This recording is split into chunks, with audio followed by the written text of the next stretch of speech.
What up, everybody? Welcome to the Smoking Tire Podcast. This episode is brought to you by Omaze. Check me out. I am working with Omaze, along with my friend Rob Ferretti, to work on a giveaway for you guys where you can win a dream road trip across the Pacific Northwest from Seattle up into Canada, across the Canadian national parks, which are just incredible, and ending in Jackson Hole.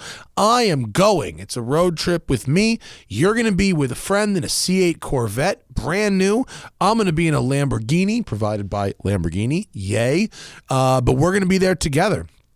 Go to omaze.com/thesmokingtire to enter, and the contest goes until April 24th. This is going to benefit a charity I really like and respect called Team Rubicon, and Team Rubicon helps take soldiers returning from service and put them into natural disaster and emergency response situations so they can use those skills they've developed in the real world rather than getting, boring everyday jobs. It is an awesome gig for these soldiers who come back from battle and puts their skills to good use, and the trip is going to be amazing. Go to omaze.com/thesmokingtire to enter and win a dream road trip in a C8 Corvette across the Pacific Northwest, and I will be there to do it with you. It's going to rule. We're also brought to you by Autotempest.com. Listen, guys, your time is worth money. It doesn't matter whether you make $1 million a year or $10,000 a year. You only have so much time, and you don't want to give it away, and you don't want to spend it doing double work if you don't have to. Auto Tempest takes all the used car listing sites on the internet, and it brings them all together into one place, folks. So you don't have to open a dozen tabs on your browser and type, I'm looking for a 1987 Mustang GT 5-liter with a stick in red and a convertible and a blah, blah, and a blah, blah. And you don't have to do that 100 times. If you can do that on every single site, it's just a total waste of time. You do it once on Autotempest.com. It brings all these sites together, compares with Craigslist, nationally, Auto Trader, eBay, and Facebook Marketplace. Everywhere you might want to buy a car, brought into one place with Autotempest.com. Use them when you need them. They are there for you, and they are saving you time and therefore money. All right, folks, on this episode, this is going to be our first foray into remote podcasting. The coronavirus has shut the shit down, and as much as I like the vibe and prefer the vibe of having in-person guests, the fact of the matter is we just can't do it right now. So Zach has worked hard to set up our remote system for Skype and Zoom or even FaceTime, and we have our first remote guest after 500 plus episodes from the drive. Mike Spinelli is in the house. This is the Smoking Tire Podcast. Ready? Sweet. I mean, I'll keep an eye on the levels the whole time. So people listening, I'm sorry, this is a new thing we're doing, and we got different audio sources from different coasts through the internet. So I will watch your comments, and I'll try to adjust accordingly. And a 3 and a 2 and it's the Smoking Tire Podcast, everybody. Hello! Fucking, it's Monday, and everybody works on Mondays. Except if there's a national pandemic, and then most people are just stuck in their fucking house, not doing anything. Speaking of people who've been stuck in their house, the last time he did anything was March 5th. Let's welcome Mike Spinelli. What's up? Hey, let me out of here. Let me out of here. Our first ever. What episode is this, Zach? 513? 513, I think. I think it's 500 episode 513. And this is the first time anyone has ever been on it that wasn't sitting at our shitty IKEA table. Well, I'm honored to be that guinea pig or whatever. Well, as I said, I was like, man, if this is shit, we need someone who's great at radio, and you are the great at radio. It's true, man. We were like, all right, we're going to have to do this remote thing, but if we're going to do it, we probably don't want to do it with people we've never met because that may be more of a gamble. But the people we trust to be funny and engaging and talk to us like we're actual friends and human beings right off the bat, figured you'd be a good start. So start to comede, as Brian Regan would say. Well, I mean, we have a lot to talk about because I haven't seen you guys since I fell on my face at the at the Apex premiere in L.A. Wait, you which fell was on your face? You were there. Oh, you did right fall there. on your face. You fell on stage. Oh, yeah.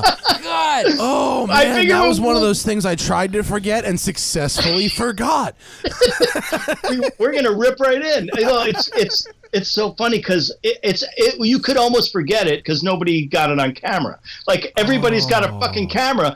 No one got that. How fortunate for you. Nobody was filming the panel.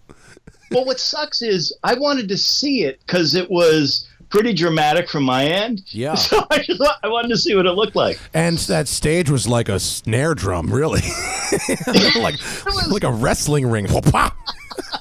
Oh, Zach, that A-cam is overwhelmingly looking at me, too. You're really cutting yourself out of that shot, huh? Sorry, people are saying Spinelli is still loud, although he? he's definitely going down on our end. So Okay. Well, there's a 45-second delay. I don't know. Guys, first time. Can we get also just a virtual, from everybody at home, a round of applause for Zach for making this work? It's actually not as easy as you think. it's really not. Turn Spinelli volume down. I don't think I can turn him down more. It took Mike, if you have sensitivity, can you turn it down maybe 10, 20%? Yeah. It took Zach a couple hours.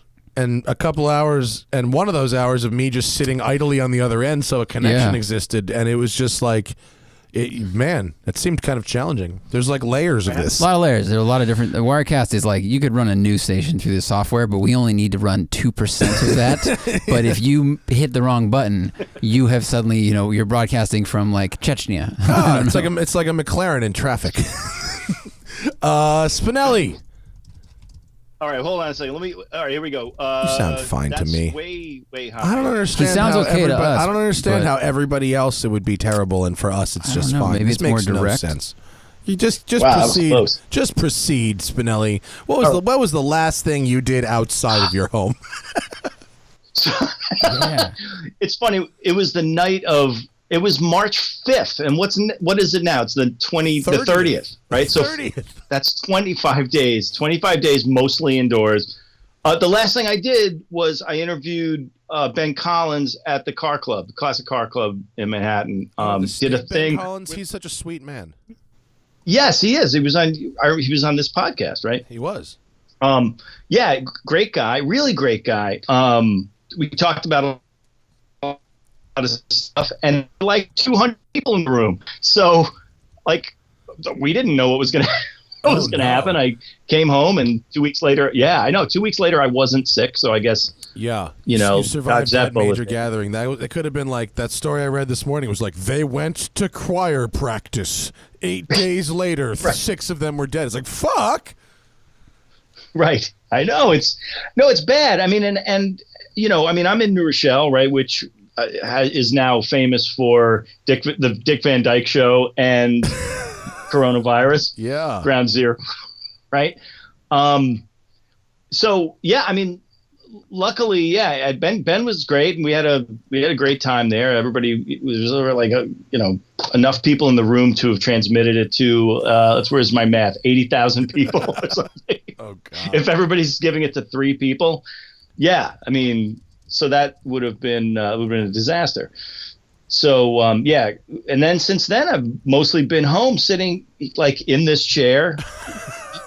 Are you doing like finding things to write about, to engage in, or are you like, because almost the whole car world like kind of stopped. Like there's sort of, it's like the last thing any of us can do right now is drive our own shit. I just had my for the last couple of weeks I've been like, this sucks balls, but if the press car people continue to do the no touch drop offs, we'll be okay. But I just got an email today that basically my cars are done beginning like a week from now, and so that's where the crushing sense of doom came from.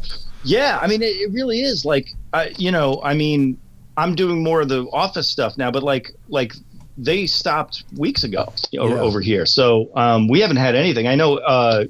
Kyle Charomka, who's our, the Drive's editor-in-chief, is out. He had the Ferrari 812 this past weekend, and that looked amazing. And now I think that's the end of that for everybody. At least he went out. At least his last press car for a minute was a strong one. Those things are batshit. Yeah, they're nuts. Going out like Hugh. Oh Hefner. yeah, exactly. So yeah, I mean, I've been here. I've been just trying to come up with stuff to do. It's easier for me now because I do more spreadsheet stuff than writing. Yeah. Although I owe a column for this week, so I got to figure that out. I got to.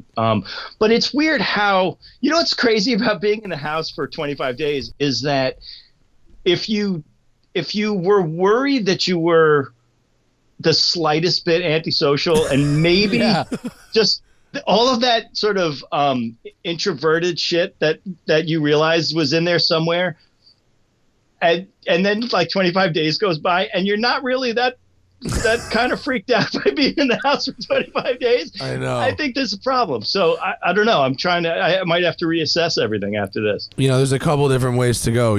My wife is a little bit on the introverted side, and if I force her into social situations, she's like, she's very social, and like everyone who meets her loves her, but she's not into the big like group dynamics kind of thing, and she'll every once in a while kind of excuse herself to go like be alone during a party, and like that's fine, but like now she's kind of like, this is okay. This is sort of fine, And I got this. But there's some other people that are really going stir crazy, Yeah. I mean, I did get an Xbox finally, and I set it up, and I was trying to play F1 with Zach and JF over the weekend, but I was having trouble getting the controller to go up to the top level, and I think I need to set up the wheel. So I have the wheel. I'm waiting for the new monitor to come in. Do you have an Xbox at home?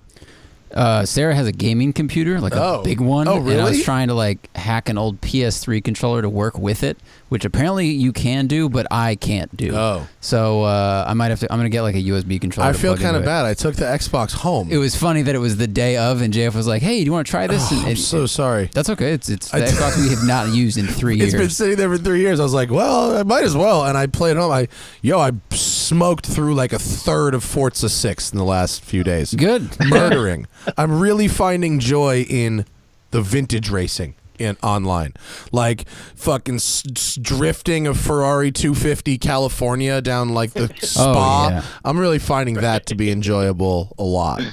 It made me think about filming Drive with Spinelli when we went to Spa. How fortunate we were that we got to drive Spa in fun cars. Yeah, that track looks amazing. Yeah, it's really frozen? funny. Oh, am I frozen? Can you hear me at all, though? Oh, no. God damn it. I can. Oh, you're boy. you're not frozen in Skype. Oh, No, he's wait, back. you're back. Oh, it froze for a I'm second. back. Sorry. Yeah, dude, Spa was the shit, wasn't it? Spa's the greatest track. I think it's funny because everybody is so hung up on the Nürburgring that you sort of forget that Spa is, you finish a lap in a sort of relatively short period of time, but there's so much that goes on. There's so much, the elevation changes, the blind crests and shit, and like the corners that you can't predict. I mean, if you don't know it that well, And the most perfect tarmac of any place I've ever been in my life. That tarmac was the smoothest, fastest, most delightfully sticky tarmac I've ever driven on. It was fantastic. Yeah. It was amazing, and we only had an hour, and that was the crazy thing about shooting that show. We had to shoot that entire segment in an hour, and you know me, you know how long it's going to take me to get something done, right? When we're out doing that, and so I was already nervous that I wasn't going to be able to get it done in an hour, but also all the shots, and the guys in the control. The track controllers were like, yeah, you're going to have to get the hell out of here in an hour, right? Didn't we get our hour cut short? Because I think we had sound rags or something, and one of the cars blew sound that it might have been mine.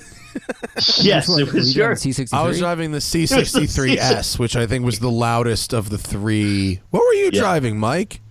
It was the 911 GTS at the time. Oh, yeah. No, it was probably a 997. That was a great car. No, 991 not 997. GTS. 9911, yeah. Yeah, GTS. what a good car that was. It was amazing. And but yeah, we got red flagged I think after 50 minutes, so we're like, we were already pressed for time, and they were like, yeah, no, get the fuck out. And we're like, no, we have like literally 2 shots left, and or else like it was the bare minimum to even cover that. Like it was like just the last couple of things to do. It took the first 50 minutes just to get Spinelli's in car, and then they're like, all right, guys, you have 10 minutes to do the rest of this segment. I came around. Shit, fuck, I got to do it again. JF. Oh, come on, one more time. All right, one more time. And then there's 5 and the shit, fuck. You know, Mike comes around the corner and he's like, let's talk about the engine now. And then they're like, we have to go. Oh, man. Oh, that was a good trip, though. I enjoyed that. It was very frustrating because JF time and the rest of our times are not the same, but it was still in hindsight really fun. Well, I think that's the, you know, that was a lot of fun. I know it was difficult to do shows when we all just traveled together all around to do the entire show, but like that, you know, that's obviously it's much more efficient to do them segment by segment, and yeah, I mean that's what we've been doing. But it took us like 9 trips to realize that if Google Maps says it takes 5 hours to do a drive, it doesn't. That's not how long it takes when you have 10 people and 5 vehicles. Exactly. And everybody's like, every gas stop, it's like we're off in 10 directions buying German porn, and like what this one's getting strawberry soda from, you know, wherever the fuck, and like this kind of like shitty, you know, like, you know, whatever soft, so what do you call it? Like any kind of, I'm trying to think of what's that crazy, like it was like a corn chip thing with like a lot of hot sauce or some shit on it. Like just whatever you're talking about, it sounds delicious. I know. I was like, on board. Yeah, I can't remember what it was called. It was just weird, but snacks. like he would buy weird snacks. He would spend half an hour buying the strangest snacks. I've continued that habit. I buy when I travel internationally now. I'm like, Hannah's like, what the fuck are you doing? I'm like, I have to find the weirdest candy I can find. One of my customers at West Side over here travels to the Philippines regularly and brought me back. I guess popcorn in the Philippines is the big snack. Like they don't do chips there; they do popcorn, and it's flavored in all kind of crazy ways. Like our chips are flavored, and he brought me some egg popcorn, salted egg popcorn, which looks super strange on the packaging. Absolutely delicious. Does it look like the yellow cheesy popcorn, but it tastes like eggs? It's not powdery. It's not a powdered. It's almost like a caramel corn kind of thing. Right. It looks caramel corny, but imagine like a egg drop soup flavored popcorn. That's pretty much it is. Fucking dank, but actually. Sweet? Yeah, but sweet. So but like sweet. Like a flan kind of. Yeah, flan popcorn. Flan in a bag. Yeah. You could pop. It's fucking nuts. So it's sort of like Jelly Bellies, but popcorn. Yeah, we've started making our own shit, like candies and shit at our house. We're bored. We're fucking bored as fuck. So we're doing all kind of weird stuff in the kitchens. We're making candy, just like melting sugar into things. That's pretty much what it is, right? Yeah, it's like that with food coloring and a different wrapper. I made my own hand sanitizer. Look at that. I made a gallon. Around here somewhere. I made a gallon of hand sanitizer. I'm excited about that shit. Huh? Is it? No, this is something else. That looks like lubricant. What? Yeah, sorry, it does, right? No, it's gummy. What is that? Gummy Pledge. Gummy Pledge Stift. What is that? What is that bottle of weirdness? No, this is good. If you have an older car, it's for doing the rubber around the windows and stuff. Oh, okay, cool. Just to keep it from drying out. Yeah. No, I can't find my hand sanitizer. If you can't find it, fucking make it. This shit is so easy. All you need is 2 parts 99% isopropyl alcohol to 3 parts alcohol to 1 part aloe vera gel, like sunburn gel, and then a little bit of like skin oil essence, and you have made a delightful hand sanitizer that has exactly the same active shit in it that commercial grade hand sanitizer does. That's crazy. Yeah. Wait, but you need that hardcore rubbing alcohol, like the one that burns the shit out. Not the 70%. But right, you can get it. Right. You can get 99%. I have a bunch of it in my house. I use it for cleaning glassware. It's really good for that. I didn't know. See, helpful hints. But yeah, no, and I got the when we went to Tahiti last month, I brought back some some coconut oil, and so I threw some of the Tahitian coconut in there. So you got some like nice little coconut going on the back end. That shit is fire, dude. I'm so about it. It smells nice. Well, it's like, because the other one, the regular stuff smells like crap. So if you can kind of... Well, this smells like alcohol for 10 seconds, and then that evaporates, and then coconut. Cocoa butter? Wow. It's awesome. Nice. I'm not a doctor, by the way, just so everyone fucking knows this. I'm not a doctor. Apparently, the person who made the recipe for this is a doctor, but I didn't check their resume. Let's just assume they're a doctor. The math works. So, Alex just texted me. He said he wants to talk about the movie. He wants you to talk about the movie? Of course. Apex the Secret Race. Shameless. Shameless. So, what's the fucking movie where Arnold Schwarzenegger plays himself in the movie and he's just plugging Planet Hollywood all the time? And right? They're like, stop talking about the restaurant. Is that Last Action Hero? I think it's Last Action Hero. I forgot about that movie. Yeah. Isn't that with where Bill, what's his face? And he's the car salesman. No. That's Last Action. That's True Lies. True Lies. That's fucking. That's True Lies. Yeah. Good movie. Oh yeah, True Lies was great. But Last Action Hero was what's his face? It's where the kid goes inside the movie. And like Schwarzenegger's like an action hero in the movie, but then he takes the action hero out of the movie into the real world, and the character Jack Dagger or whatever the fuck his name is like, who's Arnold Braunschweiger? It's pretty fucking funny. Spinelli, what do you think about the fucking state of the auto industry right now? Oh fuck! Give me some thoughts. Yeah. All right. So, wow, there's so many facets of it that are fucked. Because the auto industry is all about how much cash do they have on hand to weather the thing that's happening, right? So, as it turned out in the last one, GM had $30 billion in cash, right, just on hand, and burned it in, I don't know, between 2008 and the middle of 2009, they were done. So it takes a lot of cash to run a car company. So that's the first thing. They're fairly well capitalized, but how long is that going to last without some help? And then the other thing is that sales were going down anyway.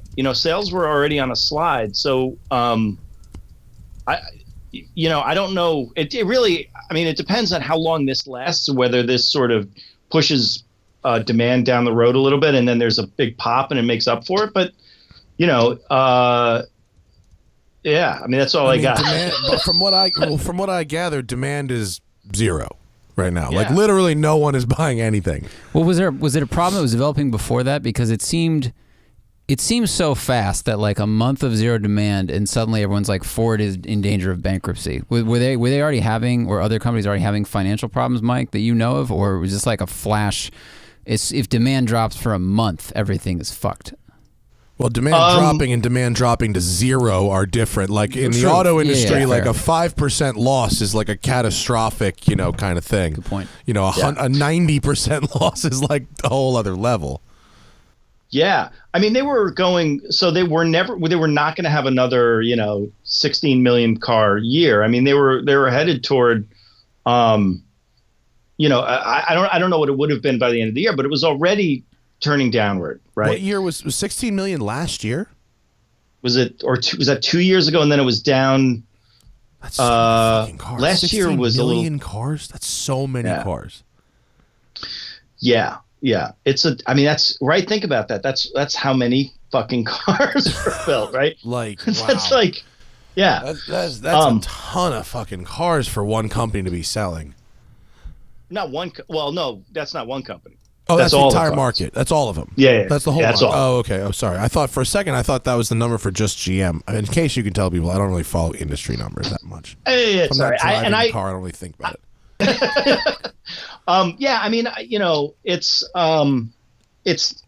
It's sort of the problem is that all of the predictive models, right, don't work. Like there's no predicting anything. So I think that's what's causing so much consternation in not only this industry. I mean, I think the restaurant industry as a whole is much more in trouble of going away. I mean, literally going away. I mean, it's not a joke when it comes to what's happening over there. With the auto industry, I mean, it's so big. I mean, there's going to be some kind of bailout if it gets too big, but like, what does that look like? How many months does this go on?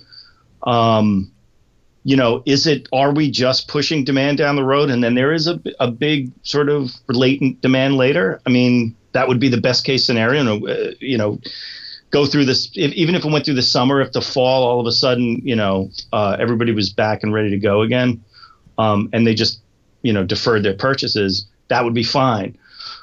But I mean, all of the mom and pop restaurants, all of the independents, we could be living in a world in 6 months with nothing but chains. I mean, that's the worst option. I mean, that's a terrible option, but I think also some of the chains are some of the companies that are like really over leveraged, and if it's a huge national chain that was maybe losing money for years, their losses are going to go up faster and faster and faster, and they might be in trouble. I mean, they might get rescued because banks might see more value in them, but like, I don't know, if you are Joe's Crab Shack. I was trying to pick a random thing that's a real restaurant. That is a real restaurant. if you are Steve's Hot Dogs Incorporated, and you also a real restaurant, Zach. Keep trying. And you have 300 locations or something. It's like if all of them are shut down, now you're losing 300 locations at once. I don't know. Yeah. Well, the mom and pop shops though, like the movie Demolition Man. to go to the 90s for a minute here, has been eerily accurate in a variety of ways. And I wonder if one of the ways is going to be that the last surviving restaurant is Taco Bell. Because if all the other restaurants are gone, it really paves the way for a Taco Bell future, frankly. Yeah. Although it's probably going to be Chick-fil-A. Delivering right now. Yeah, they're delivering right now. I'm in the worst hit part of, well, the first New York City now is worse than Westchester is now. But I can call up Taco Bell and get a Chupa-Lupa in like half a minute, whatever it's called. Don't. I have a ton of storefront Mexican places of all kinds, and like, what are they going to do? Eventually, like if they can't make it through 6 months without payroll, or income, there's Taco Bell, and Taco Bell wins. So we could talk about cars again. I mean, the restaurant thing has been really. I think that was the part where I had the panic attack, was about all restaurants going away. Yeah.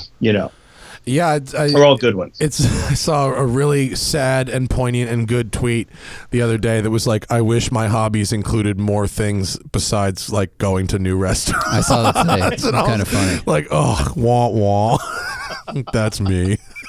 No, you do a lot more stuff than that, I think. No, but a lot of the shit that me and Hannah do, like me and Hannah have been looking for new things to do, right? And we're not locked in our house like Spinelli, but like the city is, systematically closing off public gathering things, right? And we live on the beach, and so a lot of those things are by us. And so the paddle tennis courts were open. I haven't picked up a tennis racket of any kind in 20 years, but I am as white as they come, and I took tennis lessons, and why the fuck not? So Hannah's like, let's do this together. This will be fun. And we go, and she's like, I played paddle tennis with Marty the other day. She's like, we sucked equally for half an hour, and then his whiteness came out, and he smoked me for an hour. And guess what? That happened with me too. And then we had a great hour of paddle tennis. We both kind of sucked until we started keeping score, and then we were miraculously like rallying like fucking Andre Agassi. Get your elbow up. I was so stoked. I was like, we found the new thing. And the very next day, the city put the fucking padlocks on the paddle tennis. The very next day. It was killing me. Wait a minute. So paddle tennis is like ping pong, but you're standing on the table? Like that old George Carlin joke? Yeah, yes, it is, actually. That's a great George Carlin joke. I didn't know that. I haven't heard it before. That's very funny. Yeah, it's like miniaturized tennis. Yeah. With right. With like a wooden paddle and then a real tennis ball, but they take the air out of it. They deflate it. Oh. Yeah. So it's like wall ball or it's like not wall ball. Pickleball also. I've heard the term pickleball used. But that's not, I don't know. Paddle tennis. Like you give a tennis ball to a dog, let it chew on it for a week, and then you pick it up and you're like, fuck, I can't play tennis anymore. And you invent a new game. And then, what do I do with this ball? What do I do with this ball? There's only one. Were you going for a Mitch Hedberg there? No, it sounded like know. you were like working out a Mitch Hedberg style bit. Yeah, actually, you're right. It sounded, you had that cadence going. It was like great. Man, guess what, man? If your ball runs out of air, you just invent a new game. You want to talk about the movie? You want to throw Alex a bone and talk about the movie? Sure. Am I all right here? Because like I feel like. Well, Mike, someone asked if there's a porn mag up into your left on the edge of your bookshelf. No, other left. Yeah, here? Back behind you. They were like, "Is that a this porn?" one? Is there a porno mag up there? No, it's He's going it's for Sundays with Von Dutch. Remember this? Sundays with Von Dutch. Oh, is that like a coffee table book, like a photo book? Well, it's a small, it's a photo book about Von Dutch in his Calabasas studio in 1970. It's really cool. It's actually, it's a bit of swag I got from, I guess, whoever makes the book. Yeah, it's sort of. So I can see how the style. It does. The Von Dutch's face, though, on the cover of that book, it does look a little porno-y. It does look like I'm Von Dutch and I'm here to fuck. It's pretty much what that looks. It was like with the glare hits it right, it looked like a torso a little bit. Wait, that's the shot right before the money shot. Yeah, like the penultimate shot. God, the hesitation on the face though. That's just like it's for a check. I got a car payment, and then. Do they have? Is the first season of Drive on NBC Sports on Amazon or something now? Where is it? Yes, it's on Amazon YouTube Prime. It's on YouTube also. No, but Proving Grounds just got put on YouTube. Oh, that's for nice. free. So if you want to watch season 1 or 2 of Proving Grounds, that's all on YouTube right now. Is Drive season 1 on Amazon Prime? Yes. Yeah. If you look at Drive season 1 and you find the rear seat of one of the vehicles I'm driving, there's a visible German porno mag. Yeah. Wait a minute. No, wait. Season 1 Season 1 was the one that we smashed together. Season 1 was a Monaco special. Oh yeah, that was just season. It might have been season 2 or 3. Or 3, because it was the one where we went to Spa. We were on our way. It was to the Spa, C63 from Spa. It was the same episode actually. Now that you mention it, it was. Yeah, there's a German porno mag in the backseat. That JF found it later. Yeah. He's pissed. That was so funny. He didn't find it in the car. He found it in the video. Oh my god, that was amazing. There were some network emails. Yeah, it was a gift though. It was a gift. He sent the screenshot. He sent the screenshot around saying, "What the fuck is this?" Yeah. It's called reading material. JF. Oh my god. I really am interested in the articles. They're helping me learn German. This is before everything was in 4K, so no one could punch it in too well. Yeah, bro. It's SD, homie. Don't even worry about it. Like we can't even afford 4K in season 2. It was like SD, bro. Oh my god. Did you see Jim Glickenhaus's scuba snorkel mask design? Yeah. So that's like a real. I was wondering what the hell that was, and then you piped up about the scuba thing. The snorkel thing? It's the snorkel. It's called an Aria Ocean Pro, I think it's called, and it's what we use for snorkeling. It's like an amazing full face snorkel mask. It's not good if you free dive and you can't use it for scuba, but it's great for snorkeling. And he figured out a way, or one of his engineers or people figured out a way to put like a CPAP filter on the top of it instead of a snorkel. And so I guess the CPAP filter is like, I don't know if it's reusable, but it lasts like kind of a long time. And apparently he's trying to like lobby the FDA to get this thing through. And if you go to the Scuderia Cameron Glickenhaus Instagram, he's got like pictures of it and stuff. But yeah, it seems pretty simple. And I guess like hospitals have a lot of CPAP filters around. And I don't think people are going on vacation, so there's plentiful Aria Ocean Pro snorkels. But I mean, the CPAP thing is interesting because there are, people who use CPAPs, I mean, they can get so many different kinds of bugs in there. And so that's why they have to clean them. And so it makes a lot of sense that the filter would be able to take care of that. Yeah. So that's kind of genius. I mean, did he come up with it, or was it like I don't know if he personally came up with it or someone in his team did, but like he was kind of like he's been like waving this flag for like 4 or 5 days, like, yo, like we can make a lot of these right now, and they're not like, you know, disposable one time kind of things. You can, you know, a doctor or whatever could wear it for like days and days and days, I think was the thing. That's really cool. That's kind of cool.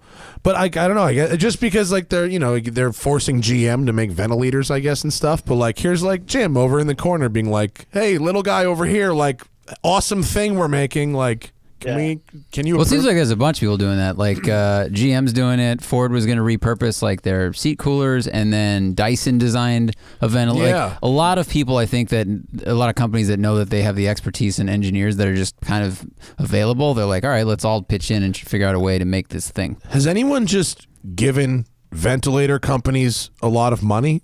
Is that? I think they can only make like, so many at once. It's really, probably like, the or issue. just like. But I mean, like, think about the normal demand for ventilators, right? It's like, you know, they have a place where they make the ventilators, and now it's like, all right, now we need 10,000 X of that many that you make. I know. And they're like, what in the fuck? Well, where would we ever be able to make that? Yeah. So it's the supply chain stuff it's mind-boggling. But like, I don't see the thing about, like, it sounds good for the automakers to step up and say, yeah, we have buildings and we have tooling.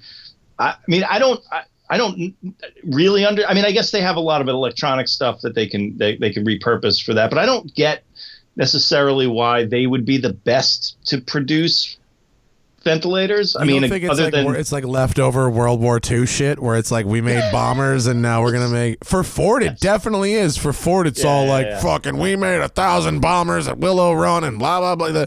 For sure, dude. They practically made a commercial saying that shit.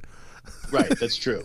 By the way, great book. Have you ever read Arsenal Democracy by A.J. Bain? I have. So good. And I had no idea that Charles Lindbergh was a test pilot for Ford. Oh, also. Yeah. That Despite was his Thunderhill thing. That's what it was. Yes. That's what it was. And then you did the thing with the Cayman. What was it? The Cayman Club Sport and the regular Cayman with him also. Yeah, like right. you did. Yeah, it was CJ. Yeah, it was CJ Wilson. But after hanging out with AJ, right. I was like, oh shit, this guy rules. I was like, wait, you wrote books? Let me get everything you've ever written. And I loved him. Arsenal Democracy's great. 24-Hour War, if you've never heard of that, is the story that fucking they bought and turned into Ford versus Ferrari, and then AJ got hosed in the credits. I think somehow he did, right? He got hosed in the credits. I don't know how it turned out, but I remember for a while there was some horrible shit that was happening to him by the people who got the rights to the thing. So, he's friendly with Corolla though. He's in the Corolla documentaries. In Arsenal of Democracy, for people that don't, like, it reads like a script. I mean, it reads like a movie, but it's all about how we needed to make more planes in World War II than thank you. Than we so could. Close to your face. Holy shit! I was like, whoa. Let me tell you about the war. I'm going to tell you about the war. And so, you know, the biggest assembly lines in the country were automotive makers. And so they transitioned to making planes, tanks, all kinds of things. But Ford especially just cranked out bombers and bombers. What was funny is in the beginning, the planes were made of a different quality than the ones at the end of the run. Because they hadn't, like, perfected the assembly line for that quickly. So it was like, why are these short rivets being used for like a long rivet job? And like, well, those are in the basket. And they're like, we need to organize the fucking rivets, guys. And so Lindbergh was saying the ones in the beginning were like wobbly compared to the planes that were made at the end of the run. That's fucking great. That's just like an Italian car. That's perfect. It's a little wobbly, but that's okay. Don't worry. It's perfect. That makes perfect sense. No, why doesn't? But like, Dyson makes perfect sense. Yes. High-tech vacuums, that makes sense. I would think like Dell or someone who makes like PC cases that need like cooling or something like that. Like that makes sense. Like, but I'm with Mike. Like, aside from the World War II nostalgia shtick, why car makers? I mean, I suppose they. I mean, Well, they probably have the McLaren scale. You can see, right? Yeah. So McLaren. Williams, would they need have the fucking money. Williams, yeah, exactly. Get Williams. Yeah, get a Formula One backmarker team. They've still got the lab. Haas. Look at Haas. Sauber. Yeah, get Somebody Gunther call Steiner that on the fucking energy, the rich energy guy, William Story. Get him on it. Rich air. phone. Isn't he out now? Did he Rich. like, parachute the Rich fuck out air. of there? We make the most energizing air. Rich breath. Rich. Yeah, no, I think one of the F1 teams could probably do it. Yeah, but I don't see why. I mean, I guess I do see that they have like suppliers of other componentry, and if no one's buying cars, then they might as well anyway. I mean, especially if they're able to actually turn the seat coolers fans. Like if they have 100,000 fans on a shelf, and right now the supply chains, if you're buying fans from China, are closed. Well, who has more? Williams doesn't have 100,000 fans; they have 3 or whatever it is. So everyone's just pivoting, and I think it's really cool. Speaking of pivoting. You know what someone told me at the grocery store today? This is the funniest pivot I've heard in a minute. They said when they closed all the Vegas hotels, the first thing he did was call the Wynn Hotel in Vegas, ask for the general manager, and buy 500 rolls of their toilet paper. And this dude was fucking guy. This dude was flip-flops. He was chilling. He was right out of the surf at the grocery store, and he's like, "Know what I did?" I was like, "Oh my god!" Wow, that's a thinker. I don't have that mind. I don't, man. Hurry! Call the fucking Vegas hotel and buy their toilet. They're fucking crazy. You know who's sitting on a gold mine? Yeah. The hotels. You know who's ready to make a deal now? Steve fucking Wynn. I mean, I don't get it. Like, I mean, I get it. I mean, if there's money to be made, yeah, but like, it's not like it goes bad. So they're gonna open up at some point and have no toilet paper. So it's like, what the fuck? I mean, I guess that's got to be someone on the inside of the Wynn who just wanted to make $1,000 or whatever it's gonna be. Bro, make my housekeeping budget this month. They're never gonna notice it's gone. We just get in there. We got a couple rolls. We get out. One big score. It's really like in the count room, like rolls.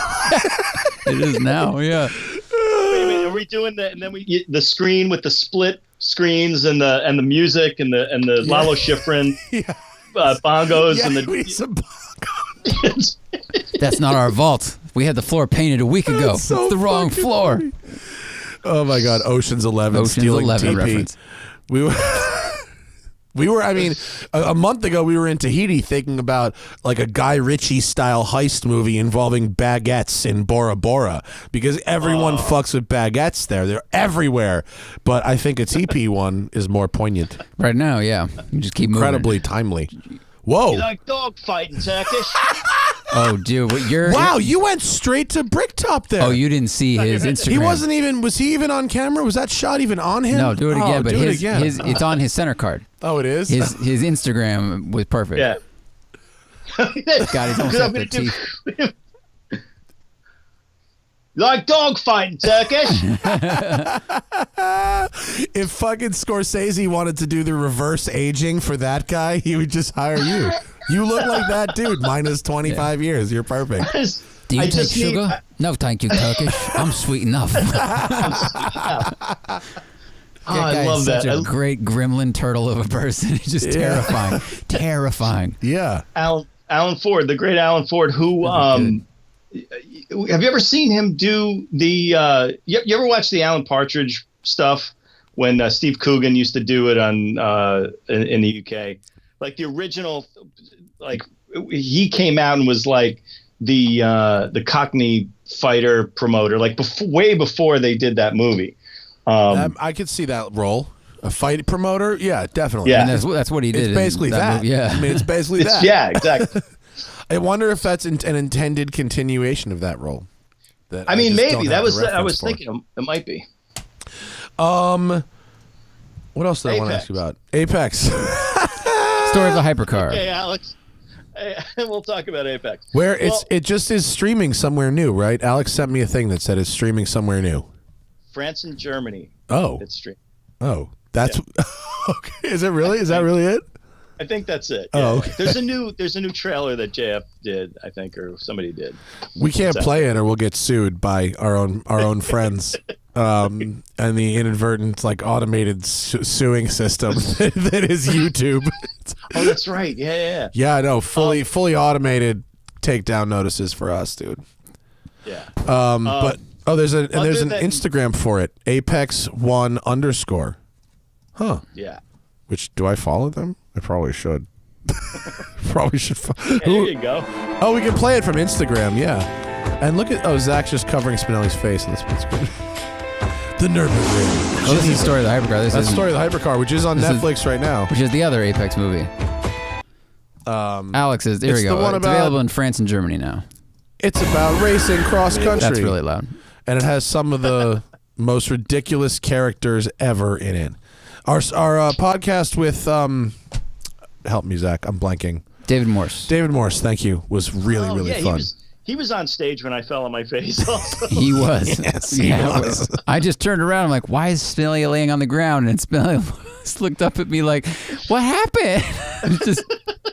It was the craziest thing. It's like the thing you worry about the most in your whole life is like falling on your face in front of 200 people. But like, I was strangely calm. But what was weird was I don't know why I decided. So basically, Alex was on stage. He's calling all of us to come up, and he calls my name, and I walk up the stage. It's like 3 steps, and for some reason I decided that I was going to take a little jaunty run up the steps. I don't know why. Like, why wouldn't I just walk up the steps? Amateur mistake, exactly. Don't get fancy. Yeah, never get fancy. So, but I'm wearing Vans that are fairly old, so the bottoms are flat. But it's at the very top step. I just clipped my toe. There was no traction. I just sailed forward, and then arms out. Just arms out and just slammed on the stage, and it was quite really loud. loud. It was a beautiful moment. Yeah, It was like Alan and nobody McCadney has. stopping a Ferrari on carpet. It was fantastic. Yes, it was. Alan McCadney, right? Exactly. In his Alfa Romeo, crossed up with that giant wheel. That's what it was.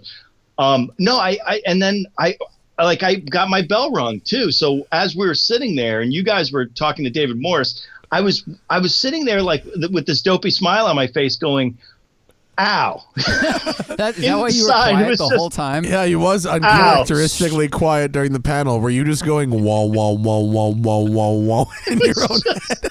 Were you concussed? Like you really didn't talk during the entire show. No, it was stars and some shit and other stuff. But I wasn't. It's funny. I'm still not really embarrassed about it. I just want to see it, and nobody took. There's no shots of it. There's no video of it. There's nothing. Very So, unfortunate. I know. Sorry, what? Anyway, I was hoping that somebody would, maybe somebody, if they, if they're watching or listening. $1,000 reward. Anyone's got it. We have strong commenters today. Someone said Spinelli is broadcasting live from Harry Potter's cupboard under the stairs at the Dursleys. That's my office. This is the under the stairs office. Did you turn a closet into your office? It was the whoever did the sort of the 1950s reno of this house. This was this was the front porch, and so they turned it into like a small bedroom, and now it's my office because I don't know what else to do with it. Yeah, that is a small bedroom. You could put a child's bed in here. I guess It looks like my dorm room. It looks like my freshman year dorm room, actually. Like a lot. very dormy. It looks a ton like my freshman year dorm room, and I was lucky to have that single.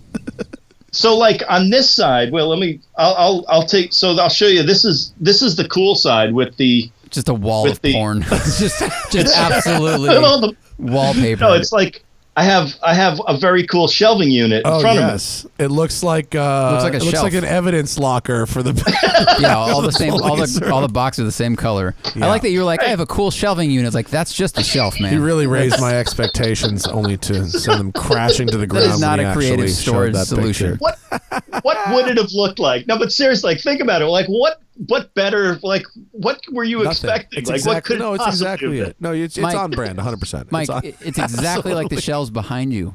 So it's nothing. Right, no it's the same. surprise. It says Alpha. Ladies and gentlemen, Alpha shelves. I have made a friend whose parents live in a house that is 50,000 square feet. It's the biggest fucking thing you have ever seen. It's like a castle. It's in Connecticut, and it's like a castle. Oh wait, it's Nick's is that where Nick's you shot house.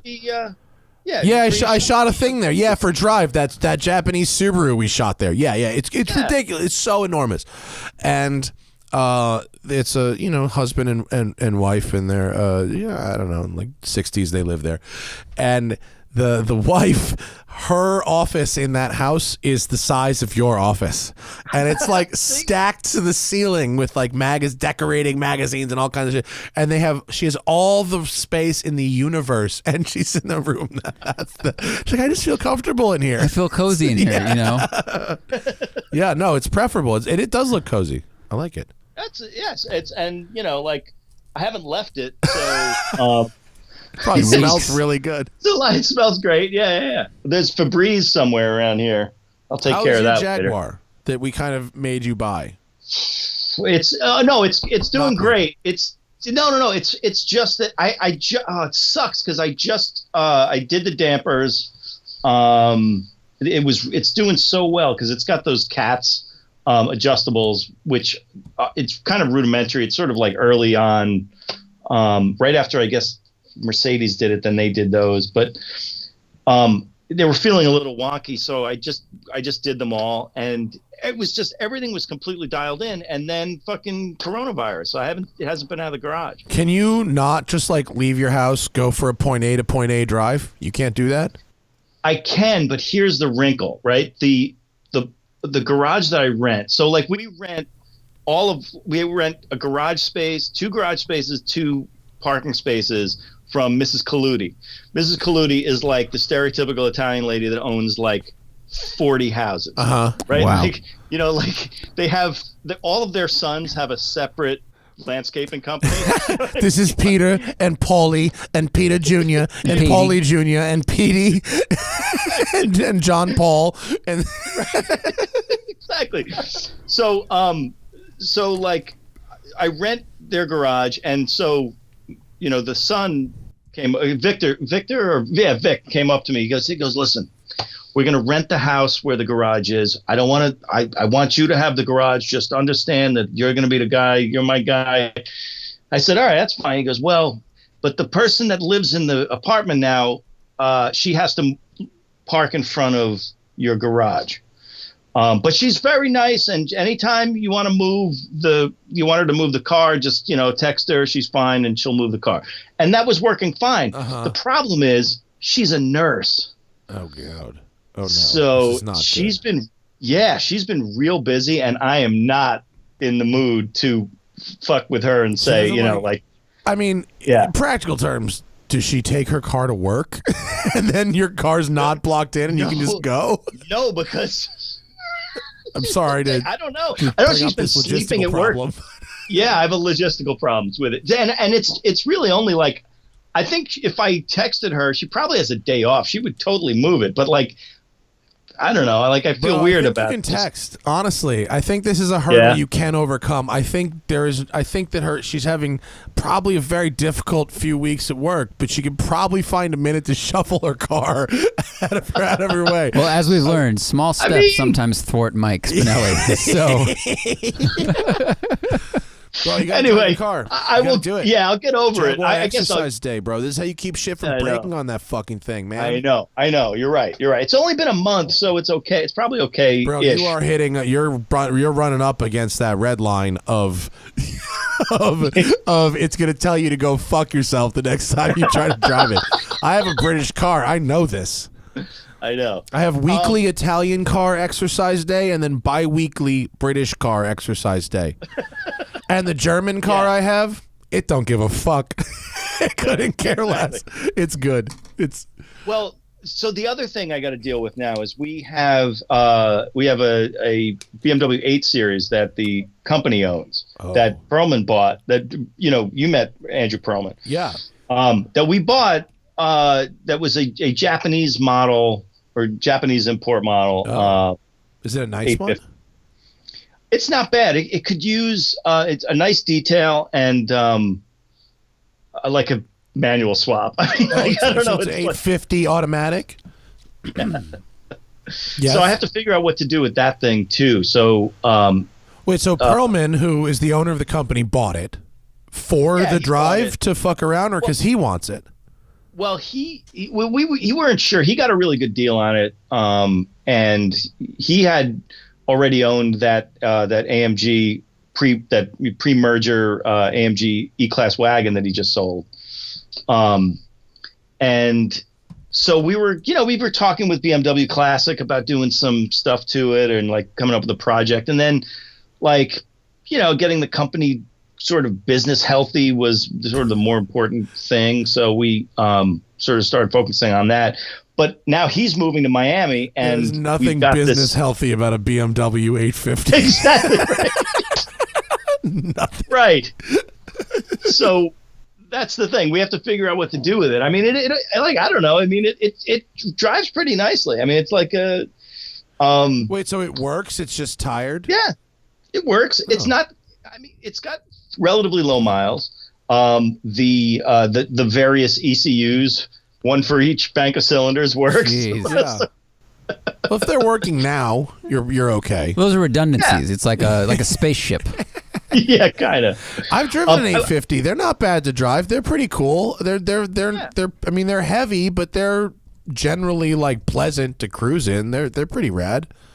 I think it's a car worth saving for sure. If you can save it for a reasonable amount of money, it's definitely a car worth saving. Right.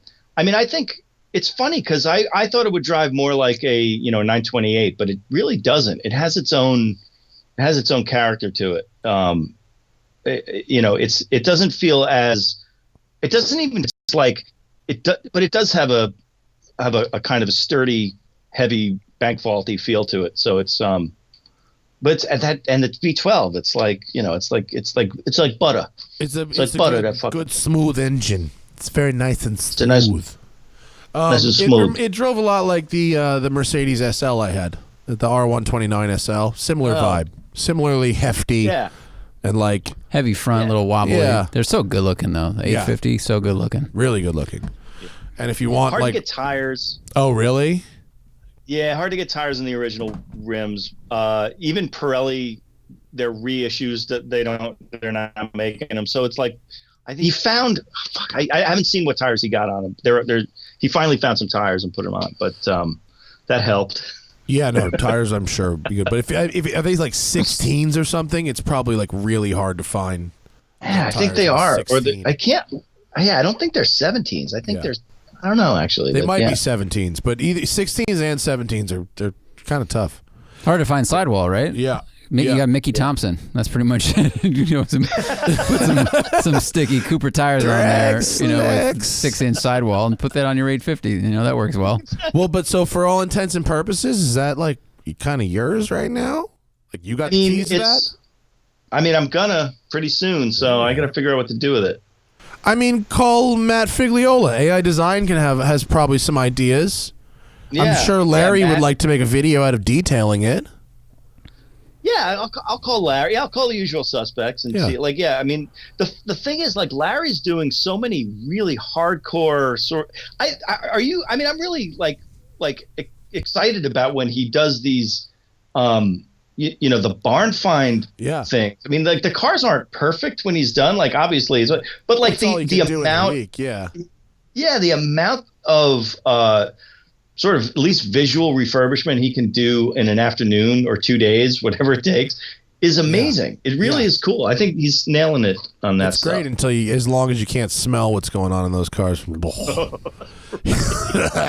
Like a possum living under the seat. No. I had a really funny conversation with Larry the other day because I saw his video that got just fucking spread everywhere, right? That had a antibacterial your car, like, you know, he's anti-coronavirus capitalizing, as you do. Yeah. As I would do if I was him, absolutely. And I was like, yeah, man, I call your video, you know, that's cool. He's like, you fucking smash it with that one or what? And he was like, it's really funny. He's like, dude, he's like, that video was like the most shared video I've ever done. And he's like, and it did like 120,000 views. He's like, nobody wants to learn anything. He's like, people just want to fucking zonk out and see a before disgusting guy in a hazmat suit going yuck, and then something shiny and clean at the end. And he's like, that's all anybody fucking wants. He's like, nobody wants to learn anything. And I was like, God, you have just described every television meeting I've had for the last 10 years. Well, dude, one sentence. That's why the views on This Old House were less than The Bachelor. Right. No one wanted to go, hey, I can pay someone tens of thousands of dollars to do this, or I could learn. No, I'm going to watch to see who Becky fucked last week during margarita time. Yes. How far off does my brain go? Yeah, exactly. I want to be clear Jello. Yeah. Like, you know, this one goes to 11. Mine goes to -3. That's where I want to be. We got a lot of fucking questions from folks, don't we? Spinelli, you want to go to the people and see what they got? Sure. Let's go to the people. Zach, take us. Oh, wait a minute. Take us on the wrong side over here. Is Zach going to attempt a split screen? No, I don't want to show everybody's stuff. Okay. I just I saw your split screen before. You did a nice layer. I saw that you were playing with a layer. Trying to show his car and the man that owns the car. It was good. It's pretty good. We can do fancy picture in picture once we get all the audio shit figured out. Zach be learning in real time. Yeah. I'll experiment during the broadcast. You know, ESPN would love that kind of shit. All right. We're in Felt says, why is it not pronounced speedometer? As opposed to speedometer? As opposed to speedometer. I mean, I'm sure in the 30s it was the speedometer. Yeah, the speedometer. It meters your speed. Well, measurement.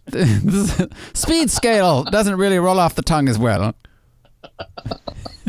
Speed ruler. Nope, wait. That sounds a little bit too much like Hitler when he took all the amphetamines. You know what actually is I think a more interesting question about speedometers than why they're not speedometers is why do you need all these dedicated shops to repair a speedometer? Like in Southern California, there's like speedometer shops, and like that's the thing they do. Well, they're all regulated based on, you know, turnover laws and all kinds of shit, right? Aren't they like one of the most regulated part of the car?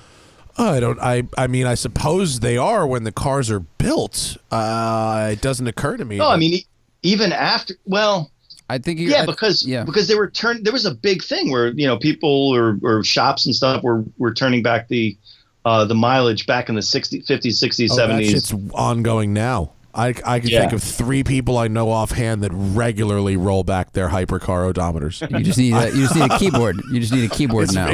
It's comically easy, and it's there's hundreds and hundreds of thousands of dollars in doing it. Wow. But I ain't a narc. But I'm just saying, I know who you are. But I think he's onto something where if you bring your Speedo to a shop and they need to repair it, they need to make sure like it functions. Because then if you hit someone at 66 and the cop's like, you were speeding, you're like, but my speedometer said I was going 40. You know, you can have that kind of problem. This is a good point. Yeah, I like it. All right. Okay. Moving on. Point Spinelli. Okay. At what point do you finance a car even if you have the cash? 15 grand, 25 grand, 60. Where's the number? Wow, that's a great, you know, oh fuck. I have such a tough time with this one because let me see. I think you should buy as much in cash as you can. I mean, especially now. That's all I know about this. Just buy as much of the car in cash as you can and don't buy it new.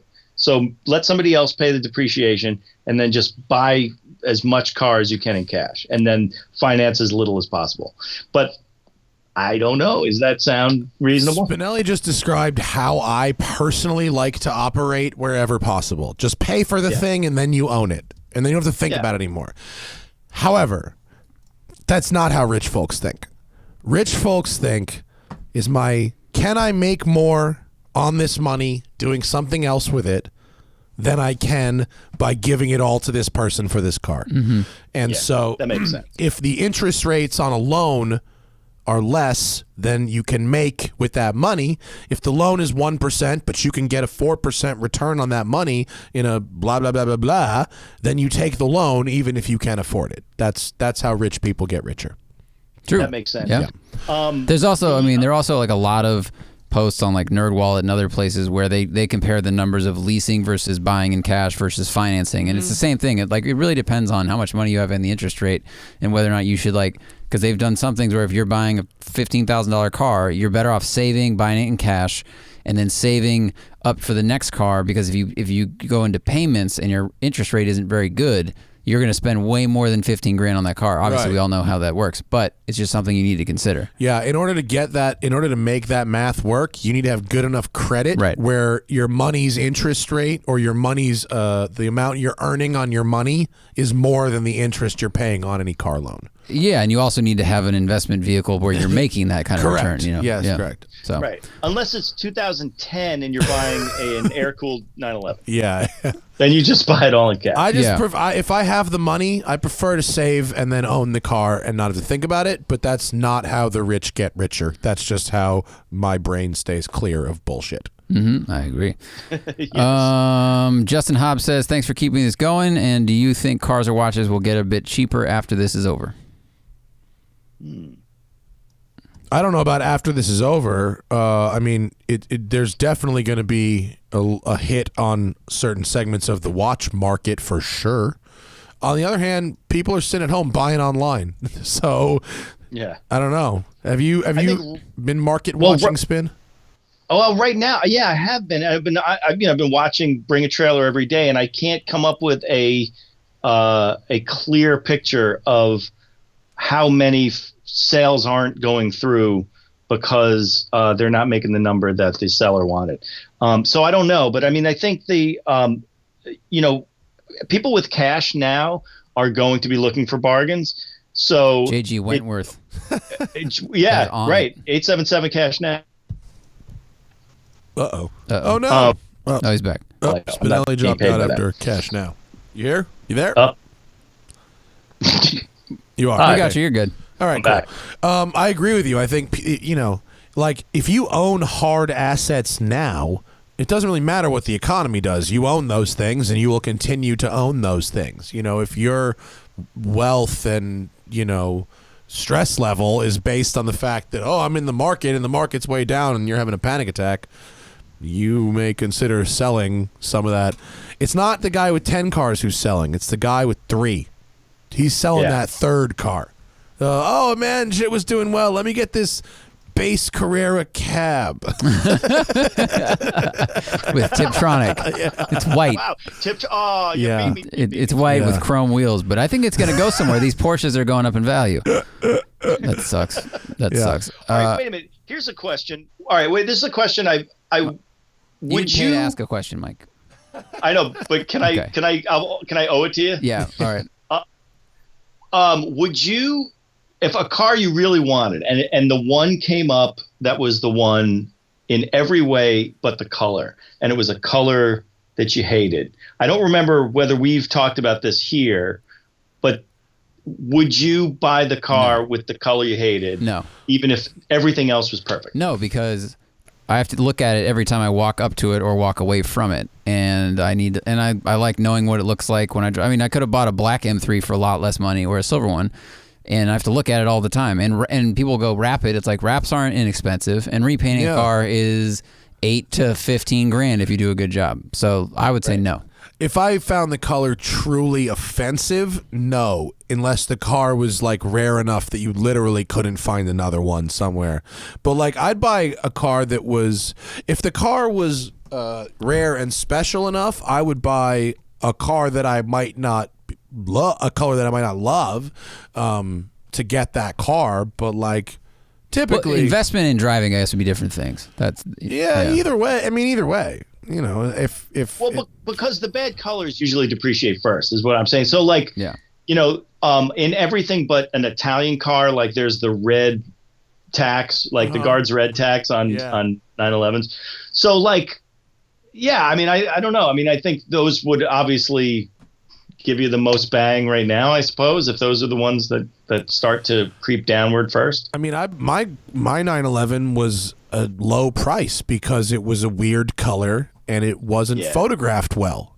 And I bought it expecting to repaint it, and it turns out that I was wrong, and the car, when looked at the correct light, is actually spectacular. But you know, I bought a car that was priced where it where the market thought it was at that time. Now, 3 years later, turns out Cassis red is kind of a hot item, and there's value in it, but it wasn't at the time. My car was cheap.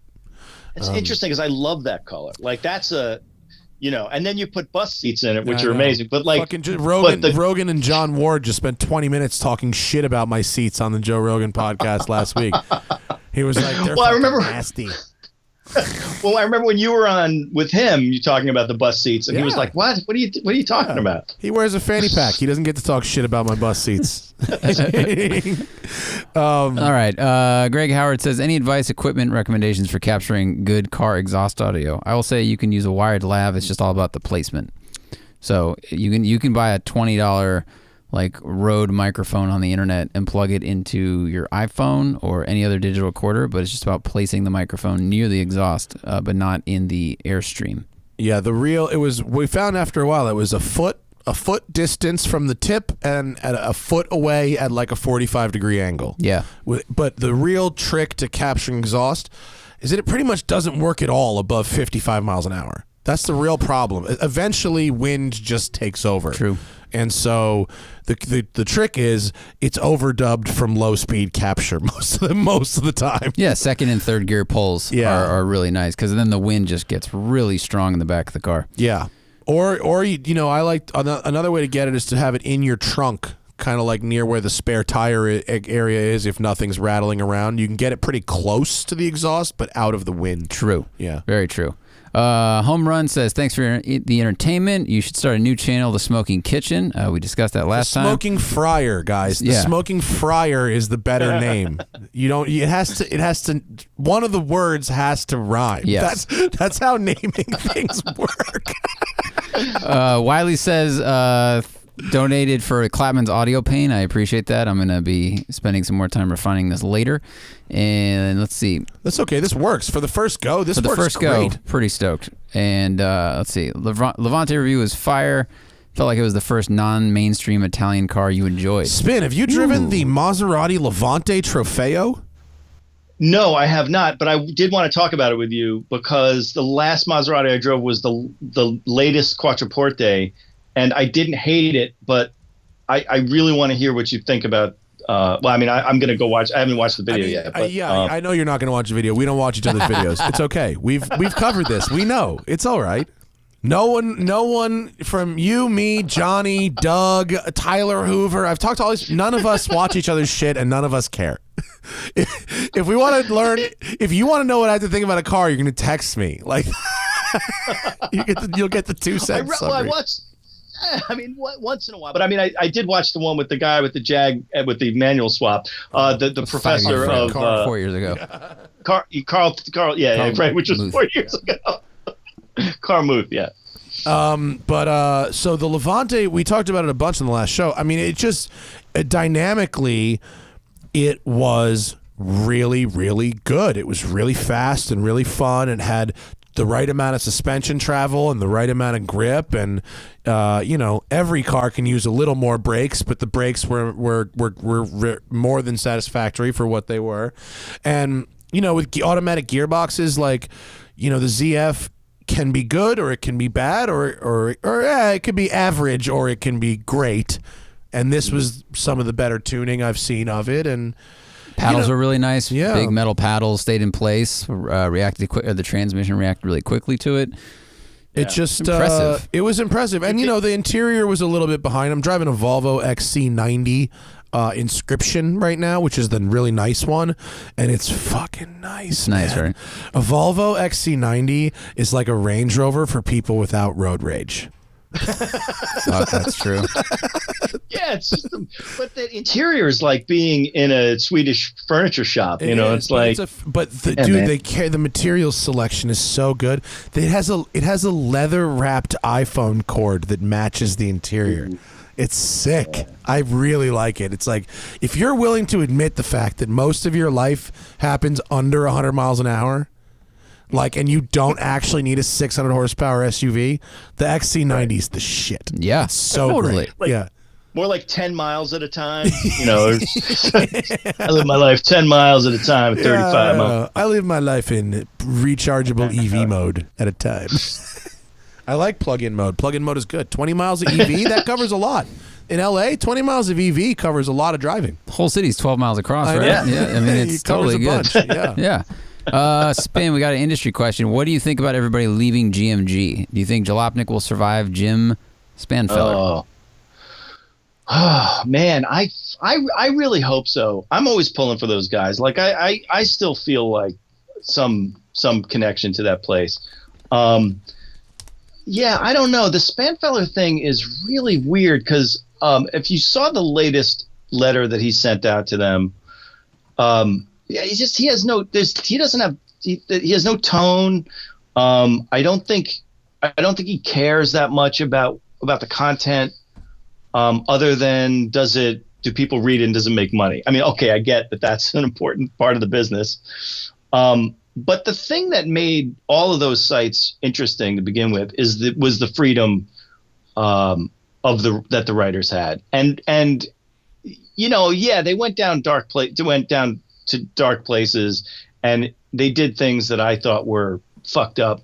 You know, not Jalopnik particularly, but like some of the other Gawker sites.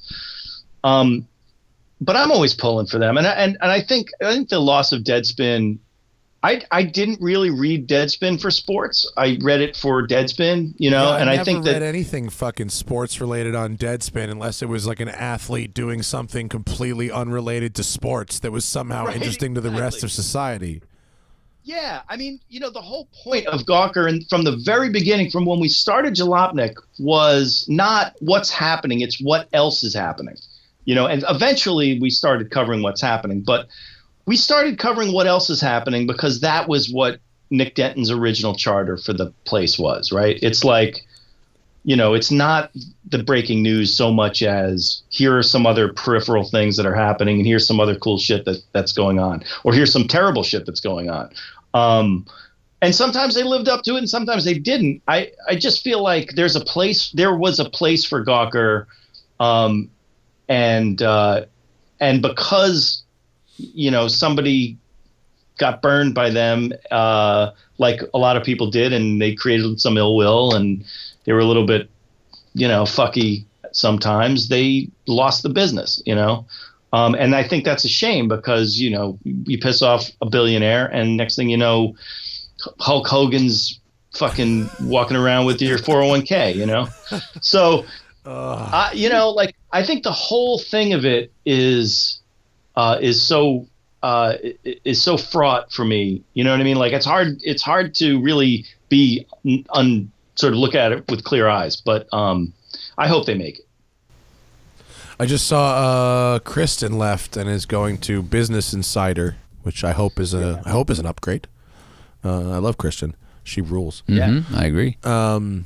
It sucks because like Peter Thiel is such a piece of shit. And like, you know, I mean, but also you know, they kind of started it with him, you know. They did. And they did some things to other people that were pretty fucked up. Do you remember the thing with who was it? I'm blanking, but he, you know, one of a writer, his kid, there was something where he said something about the kid.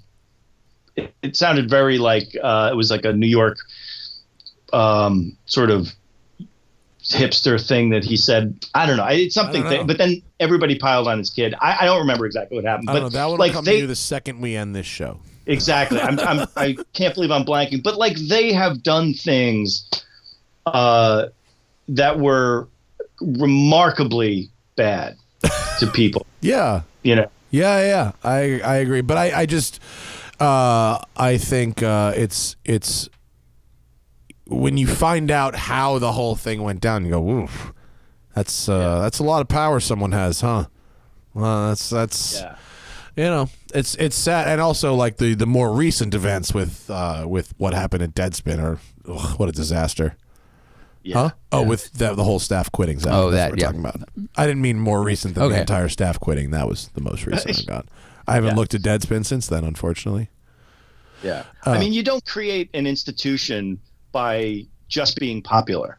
You know what I mean? Like, if you want to be popular, you know, there are, you know, look what happens to BuzzFeed. You know, you're popular and then then you're not. You know what I mean? But if you really create an ethos, even if it is sort of on the whole is a smaller audience, it has the longevity because you've created a thing that can weather different times and not just be, you know, this big commodity machine. But that's anyway. what we have at the Smoking Tire.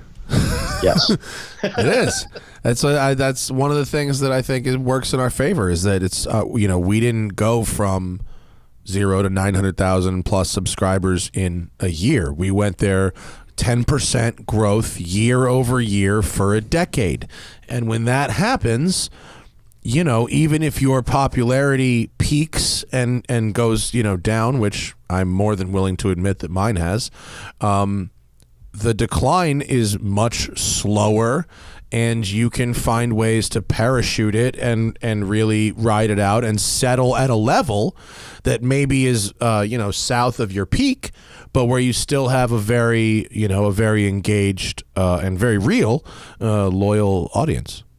Yeah, that's what personality is about, really. And I, you know, I mean, I don't know, but different businesses have different models, and I can't really speak to what, you know, this new private equity team over there wants out of that set of sites. But, you know, it seems like they don't want to be just something with a lot of personality. They want to just make as much money as possible, which is, you know, kind of a noble goal on its own. But I know.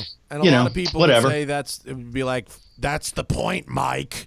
The point yeah, right. Of course. This is capitalism. This is America. That's the whole point. I mean, worship of money. Right.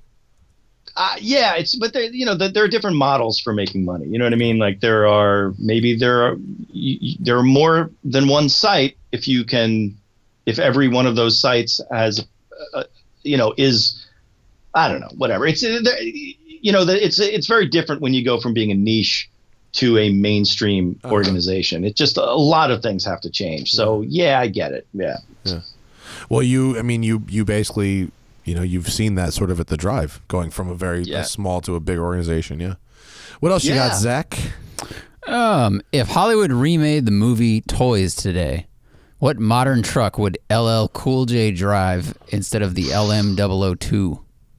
One of those Rezvani tanks. Yeah. Or what was the Russian one with the whale penis? The darts. That's the seats. Darts. The darts, right?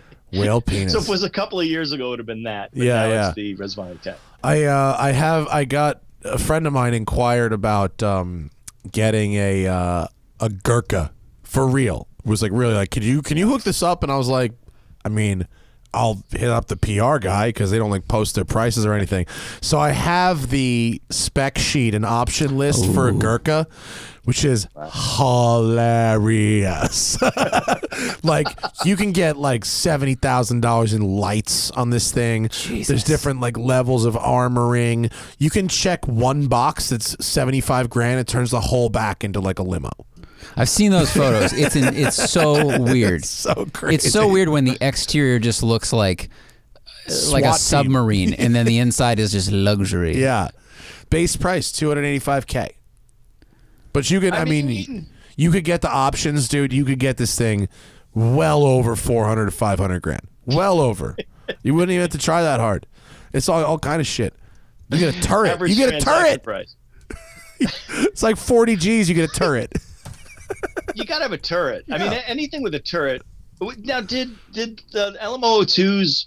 Have you ever seen one with a turret? Because I don't think they ever did any kind of real military service. Did they? Were they ever? I don't think they did used for service. No. They never did because they lost that. They didn't get the contract for it, so they never did the real military. And because I think everyone around the world knows it's a bad idea to say, I would like my military vehicle to be made by Lamborghini, please.